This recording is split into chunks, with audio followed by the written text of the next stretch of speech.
Hello दोस्तों, स्वागत है आप लोगों का अपने यूट्यूब परिवार अरुण एकेडमी में। जो डीएलएड का सेकेंड सेमेस्टर का एग्ज़ाम होने वाला है यानी कि बीटीसी का, उसी को मद्देनज़र रखते हुए ये क्लास मैथ की स्टार्ट की जा रही है। आज का पार्ट नंबर पहला है। 4 से 5 पार्ट में दोस्तों पूरी की पूरी मैथ हम लोग पढ़ लेंगे एकदम शानदार शब्दों में, एकदम आसान शब्दों में। चलते हैं दोस्तों, देखिए ये प्रीवियस ईयर एग्जामों में जितनी भी ट्रेंड किया हुआ प्रश्न है सब के सब पीवाईक्यू पर आधारित है। चलते हैं, देरी नहीं करते हैं। देखिए पहला क्वेश्चन क्या है, ये 2023 में पूछा हुआ प्रश्न है। दो संख्याओं का योग 15 है। क्या, मान लीजिए कोई दो संख्या है, उसका योग 15 है।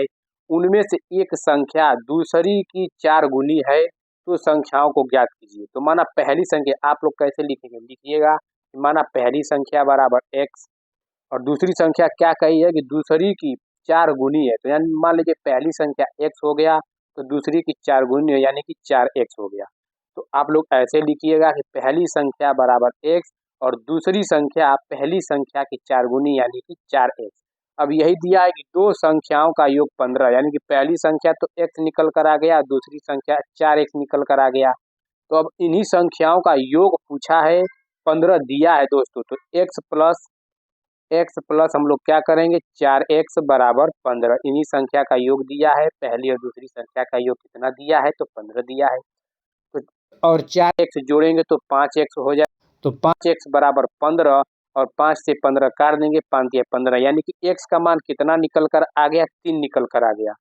तो पूछा क्या है कि दूसरी संख्या की 4 गुनी है, तो संख्याओं को ज्ञात कीजिए। यानी कि पहली संख्या तो हमारा निकल कर आ गया 3 और दूसरी संख्या, जो दूसरी संख्या निकाले थे क्या था, तो 4x था। तो x का मान रख देंगे तो 4 गुणे 3 यानी कि 12, यानी कि पहली संख्या 3, दूसरी संख्या हमारा 12 निकल कर आ गया। ऐसे ही आप लोगों को करना है और कुछ नहीं करना है दोस्तों। देखिए नेक्स्ट क्वेश्चन क्या कह रहा है, एक कक्षा की लंबाई कितनी है, 10 मीटर है। कक्षा की लंबाई 10 मीटर, चौड़ाई 6 मीटर और ऊंचाई 5 मीटर है। तो कक्ष के चारों दीवारों का क्षेत्रफल ज्ञात कीजिए। तो चारों दीवारों का क्षेत्रफल, तो आप लोग प्रश्न ऐसे लिखिएगा, कक्षा की लंबाई कितनी है, पूरा लिख कर, नंबर बहुत अच्छा तरह से मिलेगा।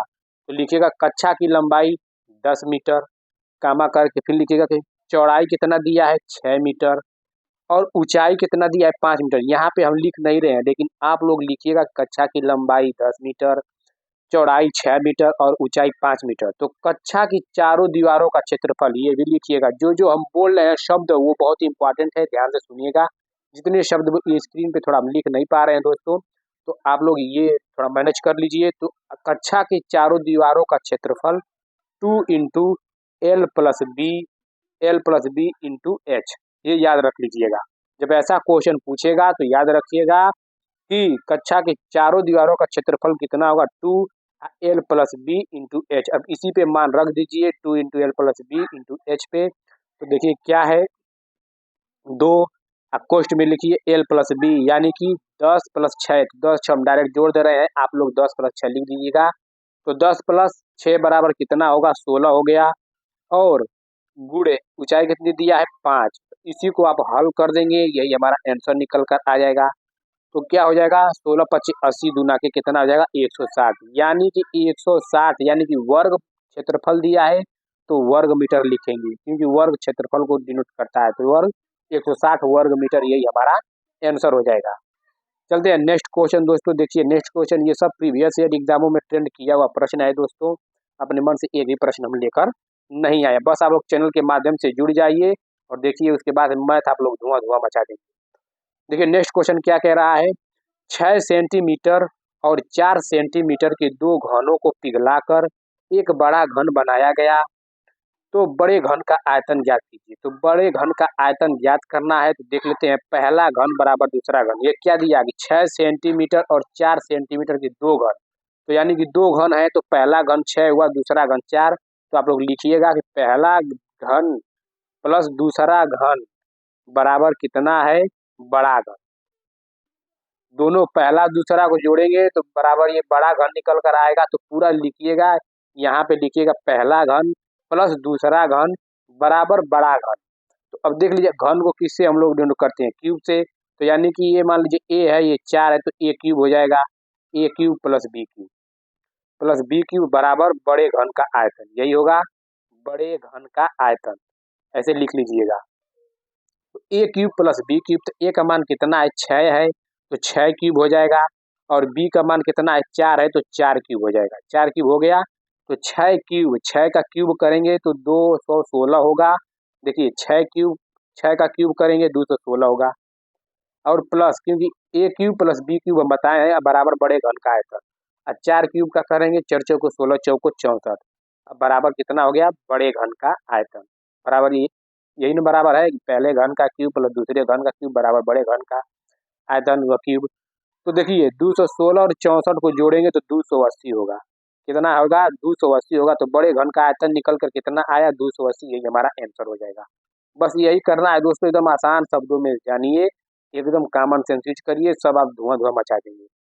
देखिए इसको हल करना है, ये भी प्रश्न पूछा हुआ प्रश्न है, तो देखिए इसको हल करेंगे कैसे। देखिए एक्स का इसमें करेंगे गुणा तो एक्स स्क्वायर हो गया, फिर एक्स का इसमें करेंगे गुणा तो एक्स प्लस एक्स गुणे 1/a, ठीक। अब ए का, अब इसको छोड़िए, अब माइनस ए का गुणा एक्स में करेंगे तो कितना होगा, तो माइनस ए इंटू एक्स। और फिर इसमें करेंगे 1/a में, ऐसे पहले तो ए का इसमें किए हैं एक्स में, और फिर ए का 1/a में, तो कितना होगा माइनस a/a हो जाएगा, क्योंकि 1/a गुणे ए। तो देखिए अब यहाँ पे देखिए क्या करते हैं, तो एक्स स्क्वायर कितना होगा एक्स स्क्वायर, और एक्स प्लस एक्स बटे ए हो जाएगा, क्योंकि जब एक में एक से गुणा करेंगे तो वही संख्या आता है। अब माइनस ये माइनस हो जाएगा कितना ए एक्स, कितना हो जाएगा ए एक्स, ये हट गया दोस्तों, कोई बात नहीं है। देखिए ए एक्स हो गया, नीचे हम लिख लेते हैं फिर से। देखिए एक्स का गुणा करेंगे एक्स स्क्वायर, प्लस एक्स का 1/a में करेंगे तो एक्स बटे ए। अब माइनस ए का एक्स में करेंगे तो माइनस ए एक्स, अब इसका इसमें करेंगे तो माइनस a/a, तो ए से एक कट गया, तो यहाँ पे कितना बचेगा, तो यहाँ पे बच गया -1। तो एक्स स्क्वायर प्लस एक्स बटे ए माइनस ए एक्स, और ये -1, यही हमारा क्या हो जाएगा, यही हमारा आंसर हो जाएगा। तो आप लोग याद रखिएगा। फिर से दोस्तों हम बता रहे हैं गुणा कैसे करिएगा। इसका देखिए, इसका पहले का इसमें किए हैं, फिर इसका इसमें किए हैं बारी बारी, अब इसका इसमें फिर करेंगे, फिर इसका इसमें करेंगे, अब फिर इसी को सॉल्व कर देंगे, यही हमारा आंसर हो जाएगा। चलते हैं दोस्तों नेक्स्ट क्वेश्चन पे। देखिए 89 के अंकों को परस्पर बदलने में प्राप्त संख्या मूल संख्या से कितनी अधिक होगी। तो देखिए ये 89 है, इसको आपस में बदल देंगे, तो 89 को आपस में बदलेंगे तो यहाँ पे 9 पहले हो जाएगा और 8 पीछे हो जाएगा, क्योंकि क्या किया है कि अंकों को परस्पर बदलने में प्राप्त संख्या मूल संख्या से कितनी अधिक है। तो अधिक वृद्धि कम कितना, जितना पूछेगा सब अंतर निकाल देंगे। तो 98 में से 89 को जब घटाएंगे तो कितना प्राप्त होगा ये बताइए। तो यहाँ पे 89 में से 98 में से जब 89 घटाएंगे तो 9 प्राप्त होगा, यही हमारा आंसर हो जाएगा। यही पूछा है कि कितना अधिक है, तो यही हमारा आंसर हो जाएगा। चलते हैं नेक्स्ट क्वेश्चन दोस्तों। देखिए नेक्स्ट क्वेश्चन क्या कह रहा है। देखिए एक साइकिल के पहिए की त्रिज्या 21 सेंटीमीटर है, तो साइकिल की पहिए की त्रिज्या कितनी है, r बराबर 21 सेंटीमीटर। 100 चक्कर लगाने में पहिया कितनी दूरी घूमेगी, यानी कि देखिए एक चक्कर लगाएगा तो कितना होगा 2πr, ये मान लीजिए परिधि हो गया, ठीक। 2 चक्कर लगाएगा तो फिर 2πr होगा, 3 चक्कर लगाएगा तो फिर 2πr हो जाएगा। तो यही किया है कि 100 चक्कर, तो डायरेक्ट हम 100 से गुणा कर दे रहे हैं, तो यहाँ पे हो जाएगा दूरी कितनी होगी 2πr और n, मान लो 100 चक्करों को हम n से डिनोट कर दिए संख्या, यानी कि 100 यहाँ पर रख देंगे, तो बस यही पे आप रख दीजिए 2πrn, यानी कि r बराबर दिया है 21 सेंटीमीटर और 2πrn, यानी कि n, ये तो 2πr वृत्त की परिधि हो गई, परिमाप हो गई, और यहाँ पे जो 100 चक्कर लगा रहा है तो वही गुणा करना है ना। मान लीजिए आप जा रहे हैं एक दिन, दूसरा दिन जाएंगे, सब जोड़ेंगे ना, तो वही है कि 2πr इंटू n, 100 चक्कर को गुणा कर दीजिए। तो अब यहाँ पे रख लीजिए 2 गुणे पाई का मान 22/7 होता है, याद रखिएगा, भूलिएगा मत, क्योंकि इसी पे सवाल लगेगा। पाई का मान कितना होता है 22/7, और r यानी कि त्रिज्या कितना दिया है 21, और ये एन एन कितना दिया है 100 चक्कर यानी कि 100। अब इसी को काटा पीटी मचा दीजिए, यही मेरा आंसर हो जाएगा। तो 7 से काटेंगे, 7 त्रिक 21 कट गया। तो 22 दूना के 44, आसान में पहले इसका कर लीजिए फिर इसका इसमें कर लीजिए यानी कि 300। 300 और 44, 300 और 44 को गुणा करेंगे तो 4 3 12 को 2, 4 3 12 1 13 यानी कि 1300, 13,200 सेंटीमीटर होगा। याद रखिएगा, इतना गुणा तो करना सीख लीजिए। गुणा अगर नहीं कर पा रहे हैं तो भाई बहुत दिक्कत है, तो गुणा आप लोग सीख लीजिए। बस इसी पर रख कर इसी को काटापीटी मचा देंगे, यही मेरा आंसर हो जाएगा। देखिए, एक 5 मीटर गुणे 2 मीटर आयताकार पेंदे वाले हौज में 1.5 सेंटीमीटर की ऊंचाई तक पानी भरा है। ज्ञात कीजिए हौज में कितने लीटर पानी भरा है। देखिए, आयताकार हौज की लंबाई, ठीक, आयताकार हौज की लंबाई कितनी दिया है 5 मीटर। ये आप लोग लिखिएगा क्वेश्चन में, एग्जाम में यहाँ पे लिखना है। यहाँ पे मैं नहीं लिख रहा हूँ लेकिन ये लिखिएगा कि आयताकार हौज की लंबाई 5 मीटर। फिर से लिखिएगा चौड़ाई कितनी दिया है 2 मीटर। अब पानी की ऊंचाई कितनी दिया है तो 1.5 मीटर। तो देखिए लंबाई बी एच यानी कि एल बी एच हमारा मिल गया। तो पानी का आयतन पूछा है, तो जब पानी का वो भी किसमें पूछा है दोस्तों, लीटर में। तो लीटर हमारा आयतन में, ठीक। तो याद रहेगा, तो लंबाई गुणे चौड़ाई गुणे ऊंचाई होता है पानी का आयतन, क्या होगा एल गुणे बी गुणे एच। इसी पे मान रख दीजिए। तो 5 गुणे 2 गुणे 1.5 मीटर क्यूब, ठीक। अब इसको हल कर दीजिए तो 5 दूना के 10 और 1.5 यानी कि 15 मीटर क्यूब निकला। क्योंकि हमारा क्या है आयतन पूछा है, तो पानी का आयतन तो मीटर क्यूब में। तो 15 मीटर क्यूब निकल कर आ गया, एल बी एच पे रख दिए हम। तो अब देखते हैं कितना निकल कर आया 15 मीटर क्यूब। तो पूछा क्या है क्वेश्चन में, यहाँ पे ध्यान दीजिएगा कि हौज में कितने लीटर पानी है। तो 1 लीटर बराबर कितना होता है, 1 लीटर बराबर 1/1000 मीटर क्यूब होता है। 1 मीटर क्यूब बराबर 1000 लीटर होता है। तो 1 लीटर बराबर 1000 मीटर क्यूब होगा, 1/1000 मीटर क्यूब होता है। तो अब देखिए, तो लीटर में पानी का आयतन कितना होगा, तो 15 गुणे कितना होगा, 15 गुणे 1000 लीटर से गुणा कर देंगे, यही हमारा निकल के आंसर हो जाएगा, यानी कि 15,000 लीटर। यही हमारा आंसर हो जाएगा दोस्तों। चलिए नेक्स्ट क्वेश्चन देखिए। नेक्स्ट क्वेश्चन क्या कह रहा है, देखिए एक समबाहु त्रिभुज का परिमाप 12 सेंटीमीटर है। तो याद रखिएगा कि समबाहु त्रिभुज का क्षेत्रफल क्या होता है।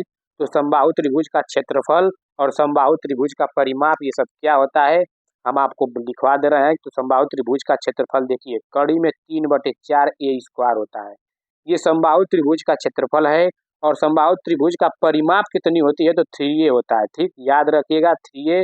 और ऊंचाई कितनी होती है, तो कड़ी में 3/2 इंटू ए। क्षेत्रफल कड़ी में 3/4 ए स्क्वायर। और इसकी ऊंचाई समबाहु त्रिभुज की कड़ी में 3/2 इंटू ए। और परिमाप 3a होता है। तो ठीक याद रखें। तो इसमें क्या पूछा है, समबाहु त्रिभुज का परिमाप दे दिया, यानी कि 3a, परिमाप 3a होता है। तो परिमाप कितना दिया है, 3a बराबर 12 सेंटीमीटर। काटा पीटी मचाएंगे, 3 चौको 12 यानी कि 4 आ गया। तो हमारा ए भुजा का मान 4 सेंटीमीटर निकल कर आ गया दोस्तों। अब क्या पूछा है, इसका क्षेत्रफल पूछा है। तो इसका क्षेत्रफल हम क्या बताएं, कड़ी में 3/4 ए स्क्वायर बताए हैं। कड़ी में 3/4 ए स्क्वायर। तो ए का मान 4 निकल कर आ गया है। तो यहाँ पे क्या रखेंगे, इसके जगह 4 का स्क्वायर लिख दीजिए। 1 से 1 4 कट गया, तो 4√3 सेंटीमीटर स्क्वायर। क्योंकि क्षेत्रफल पूछा है तो क्षेत्रफल का स्क्वायर से यही हमारा आंसर हो गया। तो याद रखिएगा, फिर से बता दे रहे हैं दोस्तों, समबाहु त्रिभुज का परिमाप 3a होता है। क्षेत्रफल कितना होता है, तो कड़ी में 3/4 ए स्क्वायर होता है। और इसकी ऊंचाई कड़ी में 3/2 इंटू ए।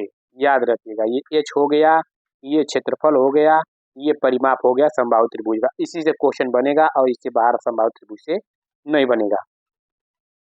देखिए, एक धन पूर्णांक 4x-6 के ठीक बाद का धन पूर्णांक ज्ञात कीजिए। अब बताइए कि 4 के बाद कौन सी संख्या आएगा, 4 के बाद 5 आएगा, 6 के बाद कौन सी संख्या आएगा, 7 आएगा, 1 के बाद कौन सी संख्या आएगा, 2 आएगा, 10 के बाद कौन सी संख्या आएगा, 11 आएगा। तो वही पूछा है कि धन पूर्णांक 4x-6 के ठीक बाद। तो इसके बाद कौन सी संख्या आएगा, तो 4x माइनस 6, तो प्लस 1 जोड़ देंगे, यही बात की संख्या आ गई, यही मेरा आंसर हो गया। इसको हल कर दीजिए, 4x माइनस 5 हो गया, यही हमारा आंसर हो गया।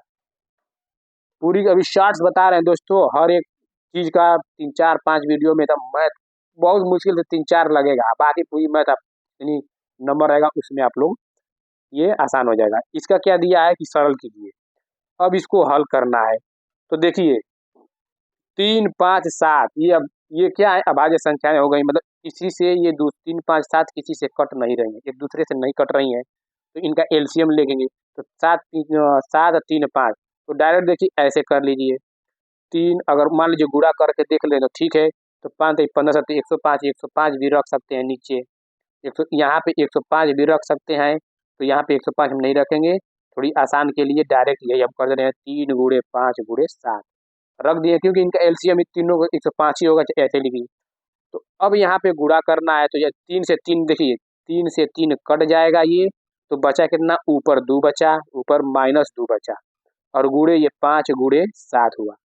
अब प्लस 5 से 5 कट जाएगा, तो देखिए प्लस है तो -4/5, तो डायरेक्ट हम माइनस रख दे रहे हैं यहाँ पे, तो -4 गुणे 3 गुणे 7, यहाँ भी माइनस है तो माइनस रख लीजिए, तो 6 गुणे 3 गुणे 5, इसी को हल कर देंगे, यही हमारा आंसर निकल कर आ जाएगा। तो 7 पच्चे कितना होगा, 7 पच्चे 35 दूना के 70, यानी कि इसका मान कितना आ गया, 70, यानी कि -70 आ गया।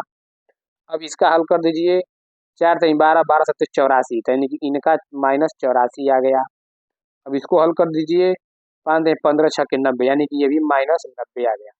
और नीचे क्या लिखेंगे, 105 लिख दीजिए, ठीक ना, हो गया। अब इसको माइनस माइनस माइनस सबको जोड़ दीजिए, माइनस का चिन्ह रहेगा, तो सबको जोड़ेंगे तो कितना होगा, देखिए 4 हो गया, फिर से 8 6 14 15, 15 6 21 24 हो गया, यानी कि 244 बटे यानी कि 105, हमारा यही आंसर निकल कर आ गया, -244 बटे 105, यही हमारा क्या हो गया, आंसर निकल कर आ गया। चलते हैं नेक्स्ट क्वेश्चन, देखिए 15 सेंटीमीटर भुजा वाले वर्ग से 5 सेंटीमीटर भुजा वाले कितने वर्ग काटे जा सकते हैं, यानी कि 15 सेंटीमीटर भुजा वाले वर्ग से 5 सेंटीमीटर भुजा वाले वर्ग कितने काटे। देखिए 15 सेंटीमीटर भुजा वाले वर्ग का क्षेत्रफल बराबर 15 गुणे 15, आप लोग लिखिएगा, जो हम बोल रहे हैं सेंटेंस वाक्य वो लिखिएगा कैसे, 15 सेंटीमीटर भुजा वाले वर्ग का क्षेत्रफल 15 गुणे 15, फिर लिखिएगा नीचे उसके यहाँ से कि 5 सेंटीमीटर भुजा वाले वर्ग का क्षेत्रफल 5 गुणे 5, तो अब फिर लिखिएगा कि बड़े वर्ग में छोटे वर्गों की संख्या, यानी कि इसे भाग दे देंगे, तो 5 तिहाई 15, 5 तिहाई 15 निकल कर कितना आया, 9। देखिए 15 सेंटीमीटर भुजा वर्ग को क्षेत्रफल कितना, 15 गुणे 15, 5 सेंटीमीटर भुजा वर्ग का क्षेत्रफल कितना, 5 गुणे 5। अब यही 15 गुणे 15 में छोटे मतलब बड़े वर्ग में छोटे वर्गों की संख्या से भाग दीजिए, यानी कि 5 गुणे 5, काटा पीटी मचाएंगे, यानी कि 9 निकल कर आएगा, यही मेरा आंसर हो जाएगा। आई होप दोस्तों आप लोग को समझ में आ रहा होगा। देखिए नेक्स्ट क्वेश्चन क्या है, एक घनाकार बर्तन, क्या एक घनाकार बर्तन की कोर को 10 सेंटीमीटर है, कितना है, 10 सेंटीमीटर, यानी कि भुजा मान लीजिए 10 सेंटीमीटर है, तो बर्तन में रखे जल का आयतन लीटर में ज्ञात करना है। याद रखिएगा, तो भुजा बराबर कितना दिया है, कोर को ही भुजा कहते हैं, तो 10 सेंटीमीटर। आयतन, तो आयतन हमें निकालना है, तो आयतन क्या होता है, आयतन ए क्यूब होता है, यानी कि भुजा क्यूब हो जाएगा, यानी कि मान लीजिए ए क्यूब हो गया, इसी भुजा का क्यूब करना है। आयतन भुजा क्यूब होता है, तो भुजा को ए से हम डिनोट कर दीजिए, तो भुजा कितना दिया है, 10 दिया है, तो 10 का क्यूब करेंगे तो कितना हो जाएगा, 1000 सेंटीमीटर क्यूब होगा। तो 1 लीटर बराबर कितना होता है, 1000 सेंटीमीटर क्यूब, कितना होता है, 1000 सेंटीमीटर क्यूब, तो आयतन कितना निकल कर आएगा, तो यही आयतन बराबर 1 लीटर हमारा आंसर हो जाएगा। यही कितना, 1000 निकल कर आ गया, तो 1 लीटर यही हो गया, क्योंकि लीटर में आयतन लीटर में ज्ञात कीजिए, तो 1 लीटर में 1000 की सेंटीमीटर होता है, तो आयतन कितना होगा, 1 लीटर, यही हमारा आंसर हो जाएगा। नेक्स्ट क्वेश्चन देखिए क्या कह रहा है, X square minus X Y plus Y square में एक्स प्लस वाई से गुणा कीजिए। अब इसमें गुणा करना है, तो देखिए गुणा कैसे करेंगे, हम क्या बताएं, देखिए एक्स स्क्वायर, क्या X square minus X Y plus ये वाई है प्लस वाई स्क्वायर को ब्रैकेट में एक्स प्लस वाई दूसरे ब्रैकेट में। तो देखिए कैसे गुणा करेंगे, इसका इसमें करिए पहले तो एक्स स्क्वायर का एक्स क्यूब हो जाएगा। अब फिर इसका इसमें करिए बारी बारी से तो माइनस एक्स स्क्वायर वाई हो जाएगा, क्योंकि एक्स एक्स स्क्वायर हो गया वाई हो गया। अब फिर इसका इसमें करिए तो प्लस एक्स वाई स्क्वायर हो गया। अब बचा ये, अब इसका फिर से इसमें करिए तो Y plus X square Y हो गया, एक्स स्क्वायर वाई हो गया। फिर इसका इसमें कीजिए तो माइनस एक्स वाई स्क्वायर हो गया। अब इसका इसमें कीजिए तो प्लस वाई क्यूब हो गया, क्या हो गया प्लस वाई क्यूब हो गया। यही हमारा क्या होगा, अगर कट रहा है तो कोई काट दीजिए। देखिए plus X Y square minus X Y square ये कट गया।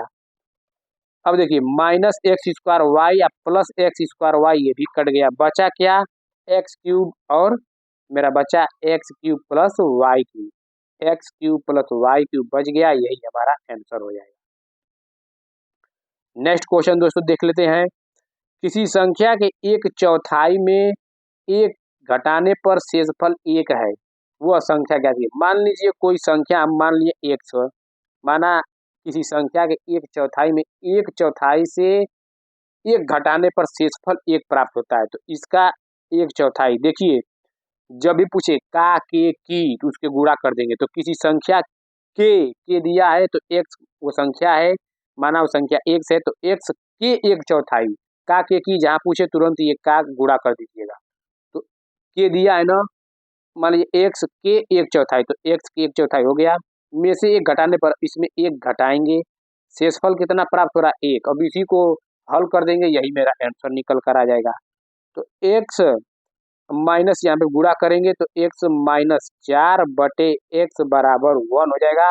एक्स इधर चला जाएगा दोस्तों, तो जब एक्स इधर चला जाएगा तो कितना हो जाएगा, नीचे क्या है दोस्तों 4 है यहाँ पे, तो 4 इधर चला जाएगा तो एक्स माइनस 4 बराबर 4, और एक्स बराबर जब माइनस 4 इधर जाएगा तो प्लस 4 हो जाएगा, तो 4 प्लस 4 बराबर 8 हो जाएगा, यही हमारा आंसर हो जाएगा। नेक्स्ट क्वेश्चन देखिए क्या कह रहा है, देखिए धन पूर्णांक किन्हें कहते हैं। तो देखिए सभी प्राकृतिक संख्याएं धन पूर्णांक कहलाती हैं, जैसे कि 1 2 3 4 ये पॉजिटिव है धन पूर्णांक, 1 2 3 4 5 ये सब क्या है धन पूर्णांक है। तो इसी तरह याद क्वेश्चन पूछा हुआ है कि धन पूर्णांक किन्हें कहते हैं, तो सभी प्राकृतिक संख्याएं धन पूर्णांक कहलाती हैं, ऐसे उदाहरण दीजिएगा। नेक्स्ट पे देखिए ऋण पूर्णांक किन्हें कहते हैं, तो ऐसे ही लिख दीजिएगा सभी ऋणात्मक संख्याएं ऋण पूर्णांक कहलाती हैं, जैसे -1 -2 -3 ये सब क्या है ऋण पूर्णांक कहलाती हैं। 9x स्क्वायर माइनस 64 के गुणनखंड कीजिए। तो 9x स्क्वायर माइनस 64, तो 9x को हम लोग क्या लिख सकते हैं 3x का होल स्क्वायर लिख सकते हैं, क्योंकि जब ब्रैकेट से निकलेगा तो 3 का वर्ग होगा x का वर्ग होगा, तो 3 तो लिखे 9x स्क्वायर, यानी कि 9x स्क्वायर को हम 3x का होल स्क्वायर लिख दिए। 64 यानी कि 64 किसका है देखिए, तो 8 का है, 8 का होल स्क्वायर लिख दिए। देखिए यहाँ पे अगर क्यूब रहता तो यहाँ पे 4 क्यूब कर देते, हमारा आसानी से उत्तर प्राप्त हो जाता। तो अब इसको लिखिए, अब हम एक सवाल बता रहे हैं, देखिए A square minus B square सूत्र, इसका फार्मूला होता है पहले ब्रैकेट में ए माइनस बी और दूसरे कोष्टक में ए प्लस बी।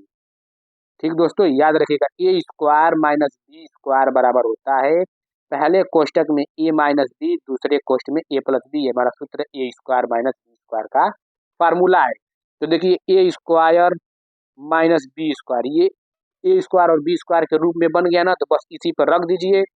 इसी पे जब रखेंगे तो क्या होगा, तो रख दीजिए इसी पे। देखिए इसको हटा लेते हैं पहले, देखिए तो ए स्क्वायर तो 3x पहले में क्या होगा 3x माइनस 8, दूसरे में 3x प्लस 8, यही क्या हो जाएगा, यही हमारा आंसर हो जाएगा, क्योंकि इसको तोड़ना था। तो A square minus B square बराबर क्या होता है, पहले क्वेश्चन में ए माइनस बी दूसरे क्वेश्चन में ए प्लस बी। देखिए ऐसा ही क्वेश्चन पूछा था, ऐसा ही आप लोग कर दीजिएगा। त्रिभुजों की सर्वांग समता की क्या शर्तें हैं।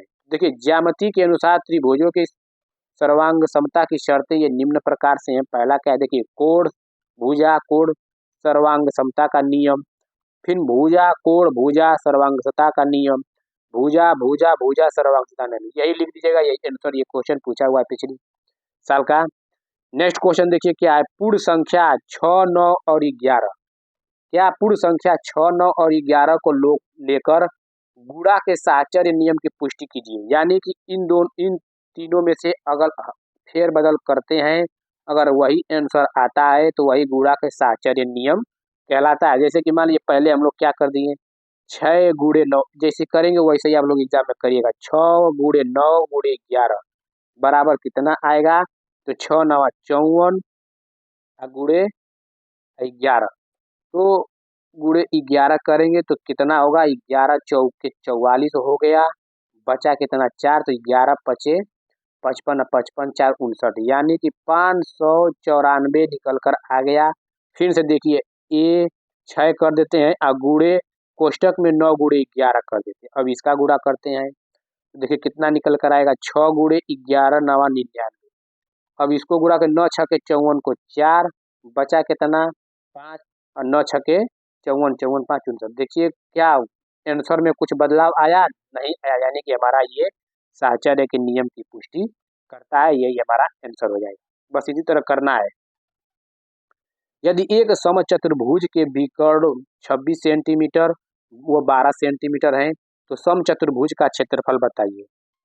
तो समचतुर्भुज का क्षेत्रफल होता है दोस्तों, याद रखिएगा, याद कर लीजिएगा, समचतुर्भुज का क्षेत्रफल होता है 1/2 गुणे D1 गुणे D2, यानी कि पहला विकर्ण और दूसरा विकर्ण।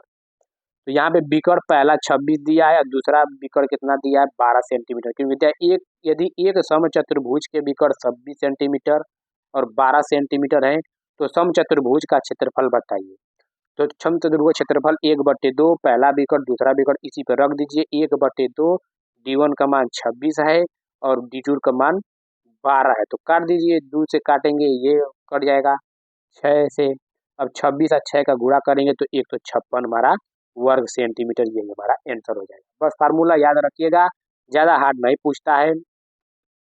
एक घन की कोर 14 सेंटीमीटर है तो उसका आयतन ज्ञात कीजिए। बस देखिए, घन की कोर यानी कि भुजा, भुजा ए बराबर 14 सेंटीमीटर, इसका आयतन ज्ञात करना है तो आयतन क्या होगा, ये क्यूब हो जाएगा।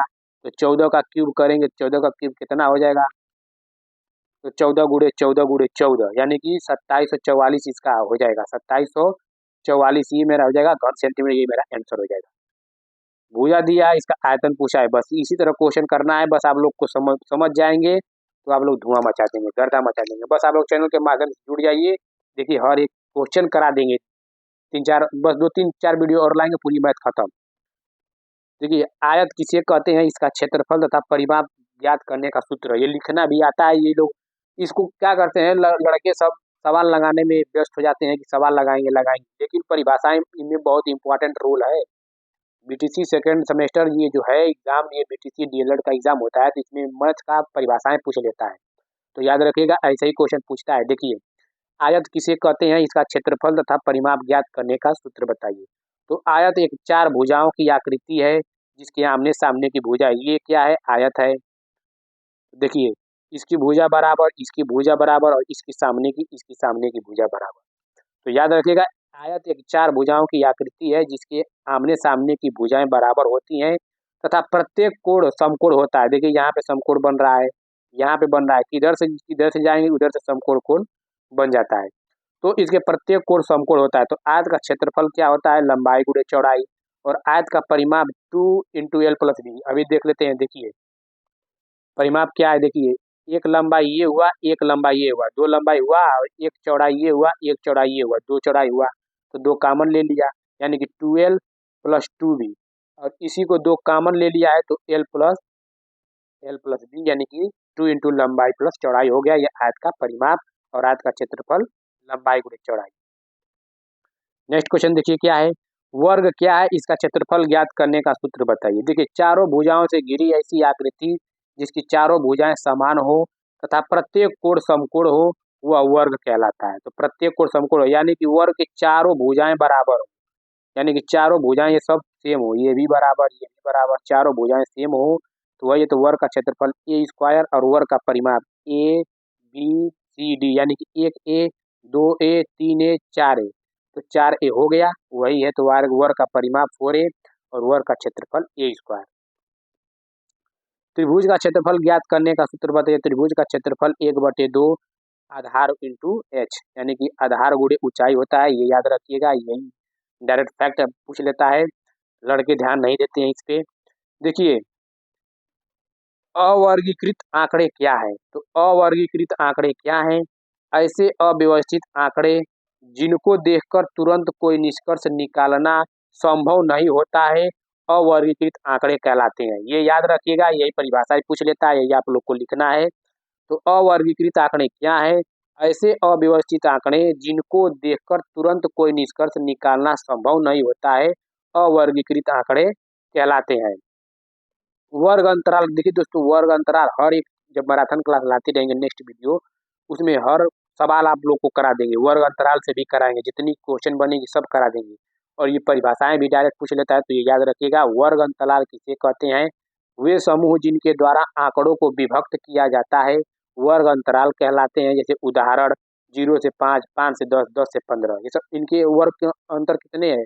0 से 5 में 5, इसमें 5, 5, मतलब वो अंतर समान है। और वे समूह जिनके आंकड़ों के विभक्त किया जाता है वर्ग अंतराल कहलाते हैं। जैसे 0 से 5, 5 से 10, 10 से 15, ये सब क्या है? ये सब विभक्त किए गए हैं, यही वर्ग अंतराल कहलाएंगे। बारंबारता क्या है दोस्तों? दिए गए आंकड़ों में आने वाले प्रत्येक आंकड़े की कुल संख्या उस आंकड़ों की बारंबारता कहलाती है। बारंबारता ये सब जितनी है दोस्तों, वर्ग अंतराल, सब हम मैराथन क्लास में हर एक वीडियो, जब नेक्स्ट वीडियो है इसमें भी क्वेश्चन हम लोग करेंगे। लेकिन जो शार्ट है उसको हम देख लेते हैं, बहुत ही शानदार तरीके से हम लोग हर एक टॉपिक पढ़ लेंगे। टेंशन मत लीजिए, पूरे प्रीवियस ईयर एग्जामों में ये सब ट्रेंड किया हुआ प्रश्न है। नेक्स्ट क्वेश्चन देखिए, रेखीय समीकरण क्या है?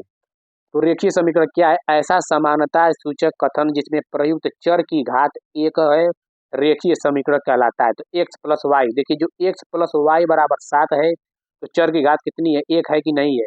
इसकी घात 1 छुपा रहता है, तो 1 मानेंगे, तो वही है कि ऐसा समानता सूचक कथन जिसमें प्रयुक्त चर की घात 1 हो, रेखीय समीकरण कहलाता है। नेक्स्ट पे देखिए, अभाज्य संख्याएं क्या है? देखिए वे संख्याएं जो केवल एक और स्वयं से ही पूरी पूरी विभाजित होती हैं, अभाज्य संख्याएं कहलाती हैं। जैसे कि अभाज्य संख्या देखिए हमारे 2 हुआ, 3 हुआ, 5 हुआ, 7 हुआ। अब देखिए 9 नहीं है, 9 यहाँ पे मत मारिएगा, और 11 है। तो अब बता दे रहे हैं, देखिए अभाज्य संख्या उसे कहते हैं जो स्वयं से कटे और एक से कटे। तो देखिए 2 किससे कटेगा? सबसे छोटी सम अभाज्य संख्या 2 है। एकमात्र अभाज्य संख्या कौन सी है जो सम है? तो 2 है। सबसे छोटी अभाज्य संख्या कौन सी है? 2 है। तो याद रखिएगा, देखिए 2 किससे कटेगा? 1 और 2 से कटेगा। यानी कि जो अभाज्य संख्या उसे कहते हैं जो स्वयं से कटे और 1 से कटे। और 3 किससे कटेगा? 1 और 3 से कटेगा। 5 1 और 5 से कटेगा, क्योंकि 1 से और स्वयं से कटेगा। 7 भी 1 और स्वयं से कटेगा। 9 देखिए, 9 देखिए, 9 1 से कट रहा है, 3 से कट रहा है, 9 से कट रहा है, यानी कि 2 3 संख्या से कट गए, यानी कि यह भाज्य संख्या नहीं है, विषम संख्या। 11 किससे कटेगा? 1 और स्वयं से कटेगा। जो 1 और स्वयं से कटे हुआ यह भाज्य संख्या कहलाती है। देखिए भाज्य संख्या क्या है? ऐसी संख्याएं जो एक से नहीं, स्वयं व अन्य संख्याओं से भी पूरी पूरी विभाजित हो, भाज्य संख्याएं कहलाती है। जैसे मान लो 4 है, तो 4 से कितनी कटेगी? 1 से कटेगी, 2 से कटेगी और 4 से कटेगी, यानी 2 से अधिक बार कट रही है, तो भाज्य संख्या हो गया। अब यही देखिए क्या है? 10 है, 10 किससे कटेगा? 1 से कटेगा, 2 से कटेगा, 5 से कटेगा और 10 से कटेगा। ये सब क्या है? जो 2 से अधिक बार संख्या से कट रही है वो भाज्य संख्या कहलाती है। समापवर्तक क्या है? देखिए वह संख्या अथवा व्यंजक, वह संख्या अथवा व्यंजक जो 2 या 2 से अधिक संख्याओं तथा व्यंजकों में प्रत्येक द्वारा पूर्णतः विभाजित हो जाता है, दी हुई संख्याओं तथा व्यंजनों का समापवर्तक कहलाता है। तो समापवर्तक क्या है समझ में आ गया होगा? वह संख्याएं अथवा व्यंजक जो 2 या 2 से अधिक संख्याओं तथा व्यंजकों में प्रत्येक द्वारा पूर्णतः विभाजित हो जाता है, दी हुई संख्याओं तथा व्यंजकों का समापवर्तक कहलाता है। समापवर्तक भी क्वेश्चन हम लोग लेकर आएंगे दोस्तों, उस पर भी क्वेश्चन हम लोग करेंगे बहुत ही शानदार तरीके से। सजातीय व्यंजन, जो परिभाषाएं से क्वेश्चन बनती है उसको देख लीजिएगा, यहाँ से 1-2 नंबर डायरेक्ट पूछ लेता है। सजातीय व्यंजक किन्हें कहते हैं? एक ऐसा बहुपद व्यंजक जिसमें केवल एक चर एक हो, सजातीय व्यंजन कहलाता है। ऐसे बहुपद व्यंजक में दूसरा चर नहीं होता है। तो सजातीय व्यंजक जैसे कि मान लीजिए 3x² + 2x -6 बराबर 0। इसमें देखिए सजाती हैं, एक्स आया चर, एक्स आया मतलब एक्स के अलावा वाई जेड नहीं ना है, तो ये क्या है जिसमें एक ही चर एक्स हो, यानी एक ही चर सिर्फ वाई हो, तो वो सजातीय व्यंजक कहलाती है।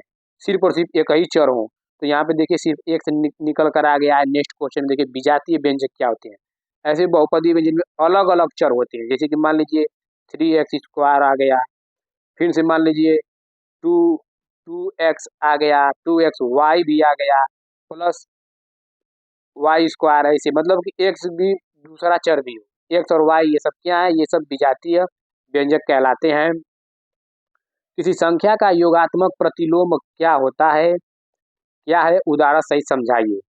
तो किसी संख्या का योगात्मक प्रतिलोम, तो देखिए प्रत्येक पूर्णांक के लिए एक ऐसा पूर्णांक होता है जिसे दिए गए पूर्णांक में जोड़ने पर योगफल 0 होता है, ऐसा पूर्णांक योगात्मक प्रतिलोम कहलाता है। जैसे कि मान लीजिए संख्या 14 है, 14 संख्या है, तो इसका प्रतिलोम क्या होगा, -14 होगा। तो योगात्मक प्रतिलोम का ही 0 हो जाता है, तो वही कहलाता है, ऐसा पूर्णांक योगात्मक प्रतिलोम कहलाता है। जैसे यहाँ पे देखिए दिए गए पूर्णांक में जोड़ने पर योगफल 0 होता है, तो 14 - 14 हो गया बराबर 0। अब 5 का योगात्मक प्रतिलोम क्या होगा, -5 होगा।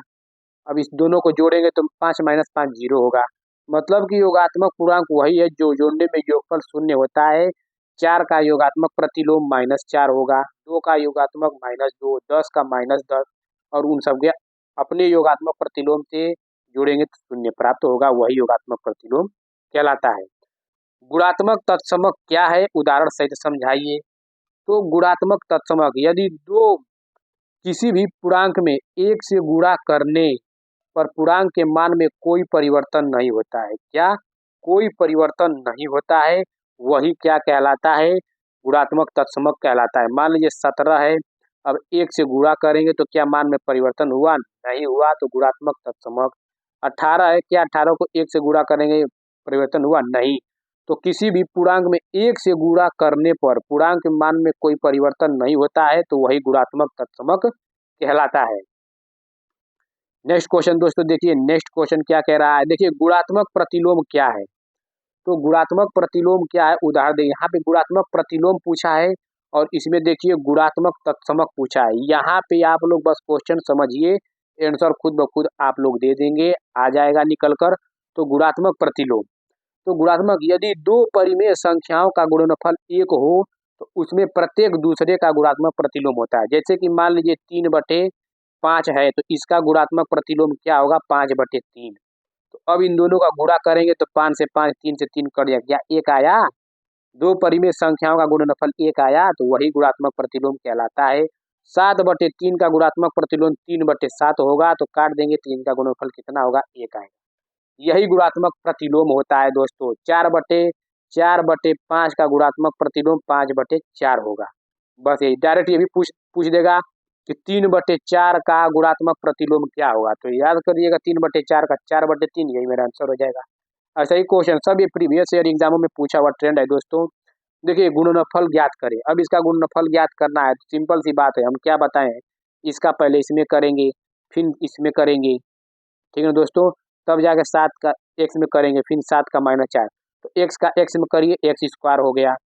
ये माइनस है तो माइनस चिन्ह लगा दीजिए, 4 का एक्स में करिए 4x, अब 7 का एक्स में करिए तो प्लस है तो +7x, माइनस है तो -7 × 28, यही हमारा क्या होगा, यही हमारा हल निकल कर आएगा, तो इसको हल कर दीजिए। x² माइनस, देखिए माइनस है, माइनस चिन्ह और प्लस चिन्ह, जो संख्या बड़ी होती है उसी की संख्या हम रखते, उसी को चिन्ह रखते हैं। तो -4x बड़ी है कि +7x, तो 7x बड़ी है तो यानी घटा देंगे, अब प्लस जिस जो बड़ी रहेगा वही प्लस संख्या रखेंगे, तो 7 में से 4 गया 3x, 7 बड़ी है इसलिए प्लस संख्या रखे हैं, और यहाँ यहाँ पे अगर 9 रहती तो माइनस संख्या रहती, -28, यही हमारा क्या हो जाएगा, आंसर हो जाएगा। नेक्स्ट क्वेश्चन देखिए क्या है, सर्वसहमिका क्या है। देखिए ऐसा समानता सूचक बीजीय कथन जो चर के प्रत्येक मान के लिए सत्य होता है, वही सर्वसहमिका कहलाता है। ऐसा समानता सूचक बीजीय कथन जो चर के प्रत्येक मान के लिए सत्य होता है, यही हमारा सर्वसहमिका कहलाता है।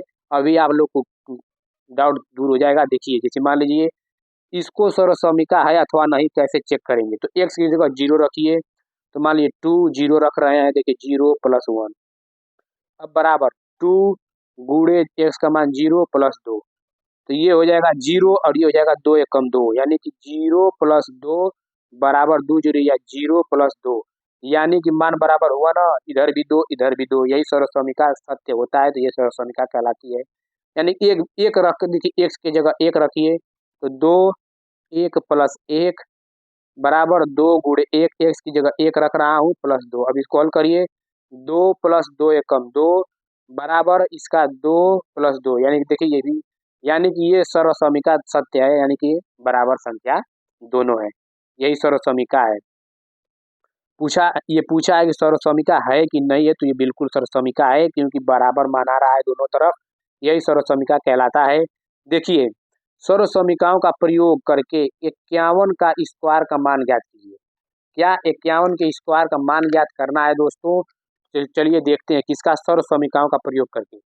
51 स्क्वायर यहाँ पे लिख दिए बराबर, इसको 50 + 1 का होल स्क्वायर लिख सकते हैं, बस यही सर्वसमीका हो गया। तो इसको हल कर दीजिए, देखिए A square A plus B का होल स्क्वायर का सूत्र होता है A square plus B square plus 2ab। क्या होता है, देखिए ए प्लस बी का होल स्क्वायर का सूत्र A square plus B square plus 2ab। तो ए की जगह 50 है तो 50 का स्क्वायर हो जाएगा, बी की जगह 1 है तो 1 का स्क्वायर हो जाएगा, प्लस 2ab, देखिए A square plus B square plus 2ab, तो 2 गुणे 50, ए की जगह 50 है गुणे बी की जगह 1, इसको हल कर दीजिए। 50 का वर्ग 5 × 5 = 25, यानी कि 2500 आ गया 50 का, 1 का वर्ग 1 आ गया, और 50 गुणे 2 गुणे 1 यानी कि 100 प्लस 100 आ गया। तो इसको जोड़ देंगे, 2500 और 100 2600 हो गया, और 1 यानी कि 2601। बस दोस्तों इसी पे आप लोग को क्या करना है, सॉल्व करना है। ए प्लस बी का होल स्क्वायर बराबर होता है, फिर से बता दे रहा हूँ, A square plus B square plus 2ab। Okay, यही दे देगा कि ए माइनस बी का होल स्क्वायर, तो A square plus B square minus 2ab हो जाएगा ए माइनस बी का होल स्क्वायर पे। तो 51 को 50 + 1 के रूप में लिख सकते हैं, 50 1 51, इसको स्क्वायर, तो सर्वसमीका से हल करना था। अब यही 50 + 1 का whole square A plus B के होल स्क्वायर पे रख देंगे, यही हमारा आंसर निकल कर आ जाएगा। आई होप दोस्तों आप लोग को वीडियो अच्छा लगा होगा, और नेक्स्ट वीडियो में फिर से मैराथन क्लास लेकर आएंगे, पूरी सवाल बहुत ही शानदार तरीके से, जो आप लोग के डीएलएड एग्जाम में पूछा जाएगा प्रश्न, जो फंसेगा एकदम यहीं से फंसेगा। बस जितनी पढ़ा रहे हैं उतनी देख लेंगे, पूरी मैथ में मैथ आप अच्छा नंबर कर लेंगे। ठीक है दोस्तों, आप लोग का बहुत बहुत धन्यवाद।